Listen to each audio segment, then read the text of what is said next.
Hello and welcome friends. Today we are going to do chapter 6 about the Jurassic Age from Essential English book 4. तो आज का जो chapter है इसमें हम लोग डायनासोर्स के विषय में पढ़ेंगे। ये प्राचीन काल के एक ऐसे प्राणी थे जो कि वर्तमान काल में इस पृथ्वी से संपूर्ण रूप से विलुप्त हो चुके हैं। और अगर इसके विषय में हम लोग अधिक जानकारी प्राप्त करना चाहते हैं, सबसे बेहतर होगा कि मौका मिले तो हम लोग कभी कोई म्यूजियम जाकर इसके विषय में अधिक जानकारी प्राप्त करें। तो दोस्तों आप मेरे साथ बने रहिए, मैं करूंगी रीडिंग और साथ में explanation. Okay. The present age is truly called the age of man, because man is the most intelligent creature of this world. It is their intelligence that helps man to dominate and rule over the whole living kingdom. He has scaled the highest mountains, built bridges over the mighty rivers, and made his way through the deserts and the seas.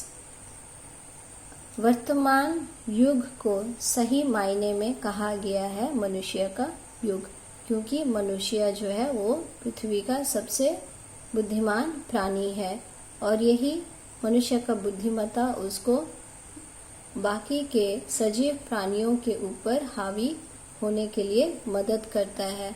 मनुष्य ऊंचे से ऊंचे पर्वतों के चोटियों तक जा पहुंचा है। मनुष्य ने बड़े बड़े शक्तिशाली नदियों के ऊपर पुल बांधा है, रेगिस्तान और समुद्र के बीच में रास्ता बना लिया है। But things were not the same in the ancient times. Around 230 million years ago, the world was ruled by giant reptiles.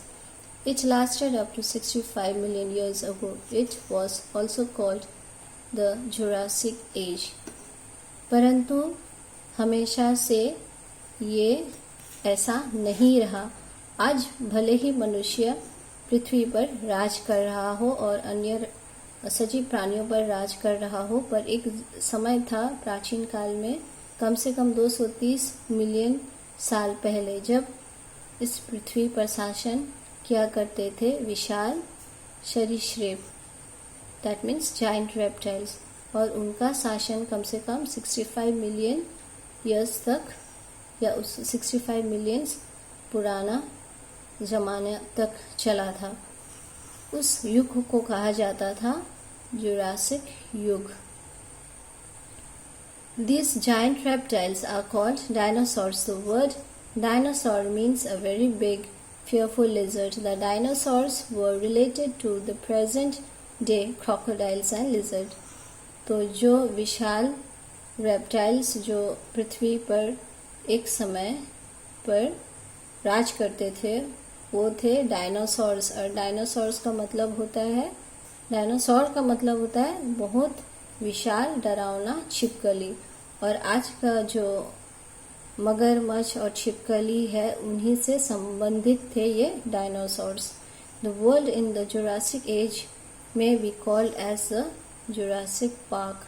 Beside giant reptiles, it contained the first flowering plants, cone-bearing plants, and numerous insects. There were crocodiles also. तो उस Jurassic युग को अब Jurassic park युग भी कह सकते हो। और जायंट रेप्टाइल्स के अलावा, विशाल रेप्टाइल्स के अलावा भी उस समय का जो वातावरण था पृथ्वी का वो काफ़ी अलग था आज का वातावरण के तुलना में। उस समय चारों तरफ थे पहले खिलने वाले फूल के पौधे, शंकुधारी पेड़ पौधे और अनेक प्रकार के या अनेक किस्म के कीड़े, और साथ में थे मगरमच्छ भी। In the Jurassic age, the earth was quite warm. Most of the dinosaurs were land animals. They lived in wetlands or near the rivers. Some lived in water. Some of them could even fly. Many of them were very big, while some were quite small. तो Jurassic युग में पृथ्वी काफ़ी गर्म थी। बहुत सारे dinosaurs जो थे वे ज़मीन पर रहने वाले प्राणी थे, पर वो लोग गीली भूमि पर भी नदियों के किनारे रहा करते थे। कुछ पानी में भी रहते थे उनमें से कुछ उड़ भी सकते थे और बहुत सारे डायनासोर्स जो थे वो बहुत विशाल हुआ करते थे और कुछ तो बहुत छोटे भी हुआ करते थे। तो फ्रेंड्स, आज मैं ये चैप्टर यहाँ तक ही करूँगी, अदरवाइज वीडियो काफ़ी लंबी हो जा रही है और काफ़ी यहाँ बारिश हुई है तो वो थोड़ा सा कीड़े मकोड़े डिस्टर्ब कर रहे हैं वीडियो बनाने वक्त। सो tomorrow I will do the rest of the chapter. Okay, thank you very much friends. Be with me tomorrow for the remaining of the chapters. Thank you.